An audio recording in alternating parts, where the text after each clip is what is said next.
ada pencetus, ada kompresi, ada trauma, itu akan menyebabkan biasanya saraf terjepit itu khas itu biasanya. Biasanya saraf terjepit itu nyerinya. Jadi itulah. Tapi ingat ya, nyeri pinggang atau punggung bawah itu tidak selamanya saraf terjepit karena bisa jadi.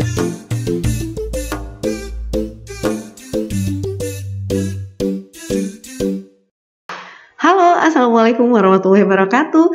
Kembali lagi bersama saya, Laidatul Azura dalam Medcast, Medikus Podcast, podcastnya kesehatan. Teman-teman, kali ini kita akan bahas hal-hal yang sangat umum, tapi kita belum tahu nih sebenarnya ini sumbernya dari mana dan kapan datang penyakitnya. Langsung aja kita panggil Dr. Hasanul, dokter spesialis saraf ya, Dok? Iya. Silakan dokter, perkenalkan diri. Baik, Assalamualaikum warahmatullahi wabarakatuh. Selamat pagi para pemirsa ya, Medikus Podcast. Ini baru perdana saya di sini nih. Salam kenal semuanya. Jadi kita ingin sharing ya mengenai satu penyakit yang dikenal di masyarakat tuh namanya saraf terjepit. Saraf terjepit. Saraf terjepit. Nah, biasa saraf terjepit ini spektrum simptomnya itu gejalanya umumnya nyeri pinggang ya, pinggang bawah, punggung bawah. Tapi tidak selamanya ya nyeri pinggang atau punggung bawah itu saraf terjepit. Nah, itu yang harus dipahami dulu. Ya, karena kita harus tahu secara umum ya anatomi struktur tulang belakang kita. Ya, jadi sedikit boleh saya pendahuluan sedikit. Boleh dok. Boleh. Jadi sebelum saya bahas saraf terjepit ya. Jadi Tuhan Yang Maha Esa Allah SWT ciptakan kita punya struktur tulang belakang itu ya. Ada namanya bagian servikal, bagian leher itu ada 7 ruas tulang. Kemudian bagian torakal itu ada 12 tulang.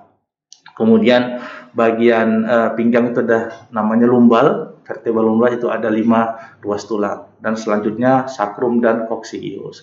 Nah, di dalam tulang itu di tengahnya ada namanya canalis spinalis. Nah, disinilah tempat lewat saraf pusat. Jadi sistem saraf pusat itu ada 2. Ya, ada sistem saraf itu ada 2, saraf pusat dan saraf perifer. Saraf pusat itu ada di pertama di otak, ya, kemudian nanti akan ke bawah ke medulla spinalis. Nah, medulla spinalis ini termasuk sistem saraf pusat, dia lewat di tengah-tengah ruas tulang belakang. Nah, jadi ada saluran yang dia melewati. Kemudian nanti keluar dari saraf pusat medulla spinalis ini cabang-cabang kecilnya, radix. Nah, ini nanti menjadi saraf tepi, saraf perifer. Iya. Dan dia lewat di celah-celah antara ruas tulang itu. Nah, kita harus tahu ya bahwa di antara ruas itu seperti batu bata yang bersusun ini, itu ada bantalannya masing-masing. Nama bantalannya itu discus vertebra. Ya, discus vertebra ya. Bantalan ini dia gelatinous, dia terdiri cairan, dia lunak, dan fungsinya memang diciptakan Allah SWT itu untuk ya kita bantalan ya, supaya tidak kaku, pinggang kita bisa bergerak. Memang Masya Allah sekali ciptaan Allah ya dok ya. Kenapa kok Allah ciptakan nggak usah pakai bantalan deh gitu, langsung aja tulang itu. Mungkin kita jalannya kayak robot, betul. Bisa mobile ya. Kaku ya dok ya. Kaku. Ya. Nah, jadi bantalan itu tadi berada di antar ruas itu. Iya. Nah, beriring bertambahnya usia, kemudian bantalan ini yang tadinya gelatinous ini jadi berkurang konsistensinya, makin padat, cairannya berkurang sehingga akan mudah rusak. Ada pencetus, ada kompresi, ada trauma, itu akan menyebabkan isi dalam bantal itu keluar. Dan inilah nanti akan menekan saraf-saraf radix tadi yang keluar dari tengah dari tulang belakang itu akan tertekan, sehingga inilah membuat istilahnya saraf terjepit atau neural entrapment, terjepit ya. Nah, jadi itulah. Tapi ingat ya, nyeri pinggang atau punggung bawah itu tidak selamanya saraf terjepit karena bisa jadi ada masalah karena tulangnya bergeser, atau ada spur, atau ada peradangan, atau tendonnya atau ligamennya itu penyokong tulang belakangnya itu juga inflamasi, peradangan, atau otot belakangnya kaku. Jadi banyak tidak selamanya saraf terjepit. Tetapi seorang dokter nanti akan melakukan pemeriksaan yang bisa mengarahkan kepada ini masalah saraf terjepit. Kalau istilah medisnya namanya HNP, hernia nucleus pulposus. Kalau dalam bahasa Inggrisnya di textbook itu disc herniation. Nah itu ya. Kalau bahasa awamnya itu apa itu, Dok? Ya saraf terjepit gitu. Tetap itu ya. Jadi bantalan tadi itu tengahnya namanya nukleus, Ya. itu agak lunak, pinggirnya namanya annulus fibrosus ya. Ini bayang-bayangkan aja dulu ya. Nah, ketika ada trauma, misalkan jatuh terduduk atau karena ya mengangkat beban berat yang melebihi kapasitas, kemudian atau karena kegemukan, ini yang obesitas ini juga nih resiko saraf terjepit nih. Sangat berisiko juga. Iya, karena bebannya pasti meningkat ya, beban tubuh itu yang akan ditopang oleh tulang belakang. Nah, isinya akan keluar dia. Nah, keluarnya itu nanti ada derajat-derajatnya sebenarnya. Kalau sudah berat, biasanya keluar sudah menekan ke saraf, bahkan fragmennya itu bisa lepas masuk ke sistem saraf pusatnya, menyebabkan myelopati. Itu biasanya nanti ada kelemahan kedua tungkai, yang lebih beratnya sudah ada gangguan buang air besar, buang kecil. Nah, ini sudah berat. Komplikasi dari saraf terjepitnya. Tapi harus dikenali lebih awal ya. Jadi kalau sudah ada nyeri pinggang, jangan ragu, jangan dibiarkan, tetap konsultasi ke dokter ya. Tapi terkadang nyeri pinggangnya hanya semalam, besok hilang gitu, Dok. Nah, itu gimana tuh kalau kayak gitu, Dok? Iya. Jadi memang nyeri pinggang ini karena tadi saya sampaikan banyak penyebabnya. Bisa jadi mungkin masalah otot ya. Mungkin hanya sekedar dimasas ya. Kadang pakai koyok cabai gitu ya rasanya. Banyak benar. Bukan diurut gitu kan, yang dimasas disapu-sapu sedikit saja udah hilang, itu bisa. Tapi kalau diurut nggak boleh ya, Dok ya? Nah, jadi ini juga menjadi masalah nih. Masyarakat awam ya, selalu datang ke dokter udah dikusuk-kusuk gitu. Nah, artinya saya bukan melarang dimasas ya. Kadang masas ini memang ada dalam terapi medis itu ada komplementer alternatif ya. Jadi bisa ada tempatnya memang. Tapi pada kasus tertentu, misalkan daerah seni, apalagi ini tulang belakang daerah sensitif nih teman-teman sekalian. Betul. Daerah yang banyak saraf. Kalau salah nanti penanganannya, dilakukan misalkan kusuknya salah misalkan ya, akhirnya malah memperberat keluhannya, ototnya semakin meradang. Jadi melebar ya, Dok? Melebar ya, saraf terjepitnya pun akan lebih gradasinya lebih meningkat jadi, sehingga ya memperberat. Jadi saran saya langsung ke dokter, nanti dideteksi. Biasanya saraf terjepit itu khas itu biasanya. Biasanya saraf terjepit itu nyerinya biasanya nyeri belakang, kemudian dia ada nyeri yang misalkan kebas-kebas daerah tungkainya. Gitu. Seperti ada kayak kesetrum, Dok. Kayaknya dari pinggang menjalar ke bawah, Dok. Bisa menjalarnya ke paha atau bagian sisi lateral kaki ya, atau sampai ke ujung jari. Itu khas itu. Itu khas ya, Dok. Jadi nyerinya seperti nyeri neuropatik ya. Bergabung dengan nyeri inflamasi perdana. Terkadang itu mungkin di belakang pinggang hanya biasa ya, Dok, nggak menjalar sampai ke bawah gitu ya. Iya. Jadi kita harus kenali dengan dini sehingga nanti penanganannya pun akan lebih cepat, tidak semakin memberat. Bahkan beberapa kasus saya dapatkan sudah komplikasi nyeri kronis. Nah, kita cegah nih pasien jangan sampai nyeri kronis. Nah, nyeri kronis ini nanti nggak baiknya. Pasien itu sudah mulai gangguan tidur, sudah mulai gangguan semangat, motivasi, karena nyeri pinggang ini paling banyak menyebabkan disabilitas, gangguan pekerjaan. Bisa nanti dia minta cuti seminggu karena nggak bisa bekerja karena memang ini nggak bisa ya, Dok ya. Iya. Jadi harus dideteksi secara dini ya, sehingga nanti penanganannya lebih tepat seperti itu. Nah, dokter, kalau kita bicara tentang saraf terjepit, nah ini apakah bisa menyebabkan kelumpuhan nantinya, Dok? Iya, jadi bisa. Jadi ingat ya, bantalan tadi kan itu akan keluar isinya. Nah, jadi istilahnya nanti disc extrusion. Jadi isinya sudah keluar yang di tengah dari bantalan itu, menekan radiksnya. Nah, radiksnya ini kalau tertekan dia sudah mulai gejala-gejala nih. Gejala sensorik dulu nih. Gejala sensorik itu contohnya kayak kebas-kebas, mati rasa, kayak baal. Lama-kelamaan kalau tekanannya itu memberat, itu mulai terjadi kelumpuhan, gangguan motorik. Dok, saya nggak bisa ngangkat kaki saya, Dok. Pergelangan kaki saya nggak bisa ditekuk ke atas.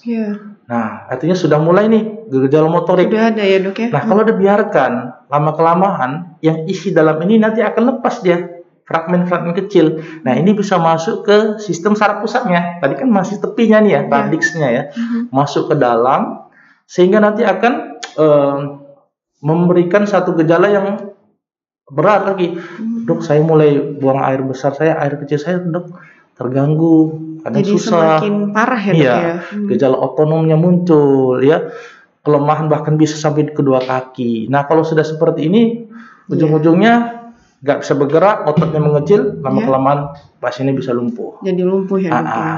Jadi memang harus dideteksi lah secara Memang dini. Ketika masih dalam tahap yang protrusi atau belum sampai keluar dia, ini bisa dicegah ya, bisa dicegah dengan obat antiinflamasi konservatif dulu. Kalau beratnya bisa sampai ke arah tindakan pembedahan. Pembedahan ya dok ya.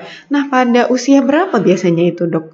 Umumnya ada saraf terjepit ini? Ya, umumnya kalau dari epidemiologi sekitar dekade ke-3 sampai ke-5, usia 30 tahun sampai 50 tahun. 30 sampai 50. Masuk nih saya udah 36 jadi nih resiko HNP juga nih. Tapi mungkin 20-an ada kali dok ya? Ada. Dalam ini kasusnya? Ya, namun jarang ya. Karena begini, pada usia kita lahir sampai usia sekitar di bawah 30 itu bantalan tuh masih gelatinous ya, masih belum, cairannya cukup di dalam, masih fleksibel, ya masih kenyal, konsistensinya masih baik gitu ya.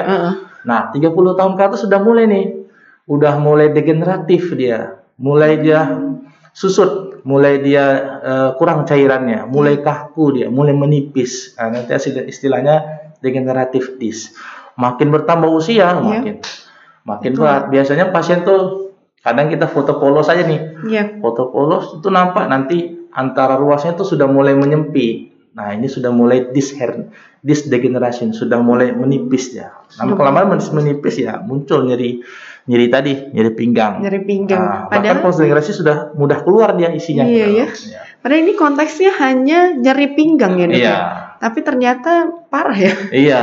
Jadi jangan dianggap sepele nih nyeri pinggang. Dan ini angka meningkat ya kasusnya. Dan ini pada pria tuh lebih sering dibandingkan wanita. Mungkin karena pria beban hidupnya tinggi mungkin.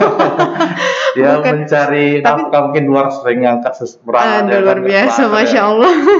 Tapi nggak tertutup kemungkinan perempuan mungkin ya dok ya. Mungkin bisa. Iya, bisa jadi pemirsa, karena mungkin saraf terjepit, apalagi kalau yang saya lihat mungkin kasusnya sekarang apa-apa penyakit ada gitu ya dok ya. Iya. Dari zaman yang sekarang gitu. Makin bertambah ya. Iya. Karena mungkin ya gaya hidup kita. Ya. Gaya hidup.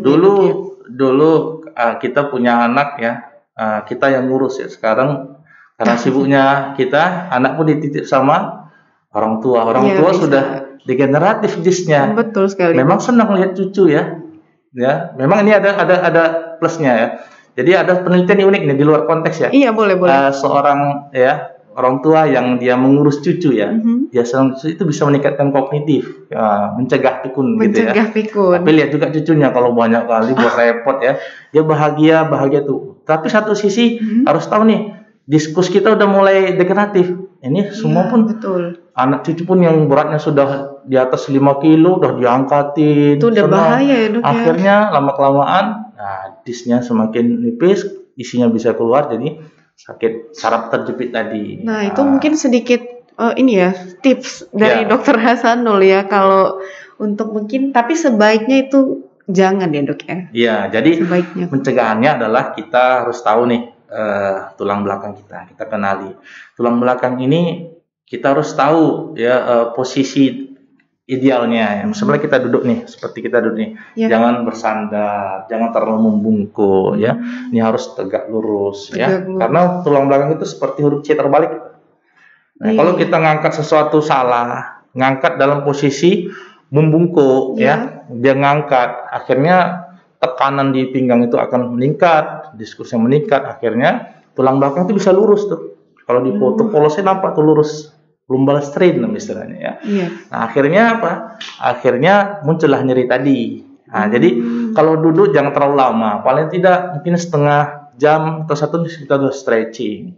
Karena duduk ini terjadi peningkatan juga nih beban pinggang ya. Beban pinggang. Beda dengan berdiri. Padahal hanya duduk ya. Iya, kalau duduk itu 1,5 kali beban pinggang kita meningkat dibandingkan berdiri. Jadi kalau kita duduk terlalu lama pun dok, saya kalau duduk lama dok berat ini saya dok, ya memang nggak boleh lama-lama gitu ya. Nggak, itu dalam medisnya nggak boleh dok ya. Tapi bagaimana dengan orang yang mungkin kerjanya hanya duduk dari pagi? Bahkan sering ya saraf terjepit ini pada orang kantoran. Dok, saya Iya, nggak pernah betul saya sekali. angkat beban berat kok. Dok, saya nggak kuli, saya nggak ngangkat galon kok. Tapi pekerjaannya di tempat duduk yang duduk lama, WFH apalagi sekarang nih, ya kan, work Iya, from home betul. ya, Iya, betul. di depan komputer ini juga bisa menyebabkan nyeri pada daerah pinggang. Padahal ujung-ujungnya. hanya duduk ya, Dok. Iya. Jadi kalau duduk mungkin 1 jam udah mulai stretching, ya kan, berdiri, jalan atau berbaring, ya, seperti itu. Nah, juga ngangkat sesuatu tuh gunakan otot paha. Jadi pinggang lurus, angkatnya dengan menekuk kedua kaki, angkat. Jangan kita menunduk seperti orang ruku tuh. Iya, Ruku tapi diangkat gitu, Bang. pada umumnya kan begitu ya, Iya. Dok ya. Saya pun juga begitu. Jadi kita harus tahu nih, tulang belakang nih mobile ya. Jadi harus digerakkan dengan segala sisi gitu. Maksudnya jangan hanya pada satu posisi saja. Betul. Makanya kalau kita sholat tuh kan, itu kan gerakan-gerakan tuh sebenarnya melatih tulang belakang. Ada gerak ruku, ada gerak Sujud, duduk, ada gitu ya. berdiri. Nah itu 5 kali sehari itu melatih tuh sebenarnya tulang belakang. Apalagi kalau kita ruku, posisi rukunya kita perbaiki lurus, tangan kita tuh letaknya pas di tempat Pas ya. lututnya. Lutut ya. Itu sebenarnya ideal sebenarnya. Oh, itu ideal Nah sebenarnya, kalau Dok ya. lututnya, tangannya tidak letak lutut tapi di bawah atau di atas, nah ini memperberat tulang belakang. Oh, jadi gerakan sholat itu harus ini Sebenarnya sebenarnya. harus benar, tapi jangan Total. salah.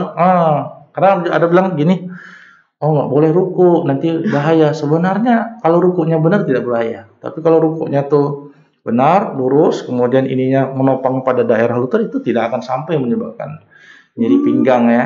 Tapi itu memang ada, saya dengar itu, Dok. Iya. Rata-rata mungkin usia 40 ya. Udah nggak bisa rukuk lagi Iya. karena pinggangnya sakit Iya. gitu. Sebenarnya dilatih ya. Dilatih, ya. Jadi fisioterapi itu pun salah satu penanganan untuk rehab pada tulang belakang. Itu melatih posisi kita tuh supaya kuat, supaya melatih otot-otot tulang belakang. Jadi tidak bertumpu pada tulang saja nanti. Otot-otot itu harus dilatih. Makanya kita harus rajin olahraga, nggak boleh di rumah saja. Aktivitas kita harus aktif lah gitu ya. Bisa aktif gitu Ya, ya. harus aktif. Jadi otot belakang itu akan terlatih sehingga dia mampu menopang tulang belakang. Tapi olahraga ini kan banyak jenisnya, Iya. Dok. Mungkin secara medis atau secara umum olahraga apa mungkin yang ringan untuk? Ya, jadi kalau kesepakatan WHO ya, olahraga itu yang harus ritmik, harus memang durasinya sesuai pas 50 menit per minggu, Iya. atau sekali olahraga 30 menit. Itu olahraga kan jogging atau jalan kaki, ya kan? Bukan begulat ya, bukan angkat besi ya.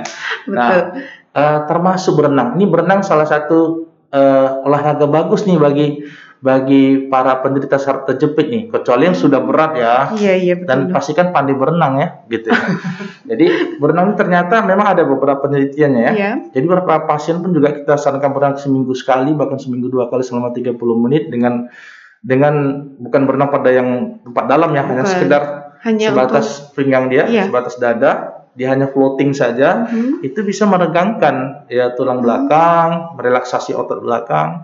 Bahkan berapa kali berenang sampai ada 6 seri berenang itu bisa berkurang sekali saraf terjepitnya. Dengan berenang ya, Dok? Iya.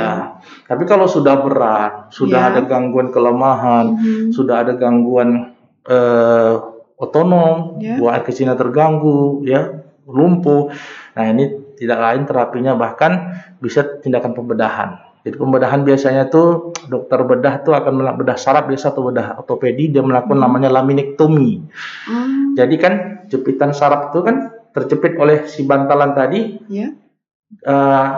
Gaya depannya tuh akan menjepit dengan tulang. Jadi antara tulang dengan si bantalan, di tengahnya radix tadi saraf itu akan terjepit. Maka tulang ini namanya lamina. Jadi lamina inilah yang diangkat. Nah, jadi tulangnya ini dibuang sehingga tekanan antara saraf itu bantal tidak terlalu tinggi. Atau yang menekan tadi itu fragmennya dibuang. Cukup sulit ya, Dok ya. Ya, tekniknya. Tapi sekarang sudah ada teknik operasi yang tanpa sayatan luas ya. Mungkin seperti kayak laparoskopi ya, hanya berapa sayatan, mungkin sekitar 2 cm, 3 cm itu bisa. Udah semakin canggih Sekarang ya. Beda sama dulu ya, Dok ya. Iya, dulu sampai 10 cm ya dibuka di belakangnya, menyeramkan gitu ya. Tapi sekarang sudah canggih kok. Ini zaman makin maju juga ya, Dok ya. Nah, dokter, bicara tentang olahraga tadi ya, itu kan untuk secara umum ya, Dok ya. Nah, apakah mungkin penderita saraf terjepit ada mengkonsumsi obat atau bagaimana begitu, Dok? Ya, Jadi penata laksanaan saraf terjepit ini atau HNP ini bisa dua. Satu terapi konservatif namanya, yang kedua terapi pembedahan. Nah, biasanya kita lakukan dulu konservatif dulu. Tergantung memang berat ringannya. Kalau hanya ringan saja, mungkin hanya terjadi hanya gejala nyeri menjalar gitu ya. Mungkin bisa jadi karena inflamasi di daerah hard disknya, makanya biasa diberikan obat anti-inflamasi dulu, NSAID, non-steroid anti-inflammatory drugs. Diberikan anti peradangan, diberikan anti nyeri. Kalau misalkan nyerinya belum berkurang, bisa ditambah golongan anti nyeri, anti konvulsan ya, ditambah. Nanti itu ada step laddernya, segantung derajat nyerinya atau istilahnya visual analog scale. Kalau fase-nya tinggi obatnya ini, fase-nya sedang obatnya ini. Nah, kalau berkurang dia, nah ini sudah arti radangnya juga kita berikan sudah berkurang inflamasinya. Nah, terkadang dengan konservatif saja bisa sembuh. Bisa sembuh ya. Biasanya 2 sampai 6 minggu itu. Nah, 2 sampai 6 minggu. Bahkan itu 69%, bahkan 90% bisa sembuh. Tapi satu sisi kalau dia makin berat, nah ini bisa dipertimbangkanlah pemeriksaan yang lebih lanjut MRI ya. Kalau sudah ada gangguan lumpuh, mau nggak mau kita MRI, magnetic resonance imaging ya. Itu akan nampak struktur sarafnya lengkap, tulangnya ya, atau alternatifnya bisa CT myografi atau MG elektromyografi, dilihat nanti derajat penjepitannya ya, derajat kompresinya. Nah, sehingga terapi pembedahan memang itu nanti itu sebenarnya. Kalau gagal konservatif baru nanti pembedahan, tidak langsung pembedahan. Berarti dulu ada tahapnya ya, ada tahapnya. Dan bahkan konservasi termasuk fisioterapi. Jadi para dokter ahli rehab medik itu akan melakukan satu stimulasi daripada tulang belakangnya, gerakan-gerakan tertentu untuk mengembalikan dalam fungsi fisiologisnya lah tulang belakang. Nah, itu juga sangat membantu. Jadi kombinasi antara terapi obat-obatan dengan fisioterapi terkadang kita sebagai tata laksana awal dulu. Nanti setelah itu kalau belum ada pengurangan, udah 3 bulan, 4 bulan tak pengurangan, mungkin bisa dipertimbangkan misalnya lebih lanjut, mungkin ada indikasi pembedahan. Tapi ini termasuk dalam rutin gitu ya dok ya? Tiap bulan harus dicek kalau dalam pasiennya? Enggak harus. Oh, enggak harus ya? Jadi kalau ada nyeri pinggang, saran saya nih teman-teman rumah, deteksi dulu nih nyeri pinggangnya karena apa. Mungkin karena ada trauma, misalkan angkat beban berat. Mungkin bisa lihat nanti. Kalau nyerinya hebat, jangan ragu ke dokter. Bisa harus diobati dengan painkiller ya. Karena kalau nyeri ini dibiarkan berlama-lama jadi nyeri kronik tadi. Nyeri kronik ini ya, nanti kalau udah obat-obatan semua digunakan pun nggak mempan lagi bahasanya, nggak mempan lagi nih dok. Udah semua dokter kasih nggak mempan. Nah, udah nggak bisa lagi ya dok ya.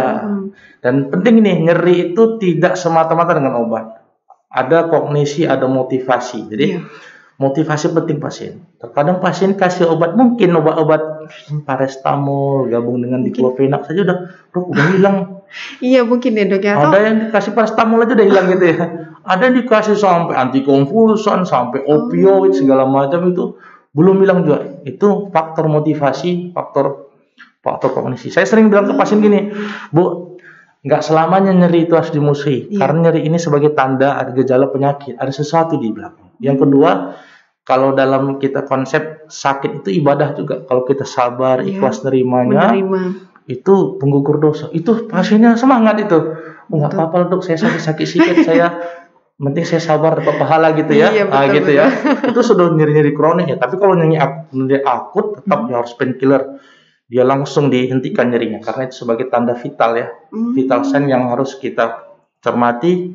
Jangan sampai nanti jadi nyeri kronik gitu. Harus ditangani dulu ya.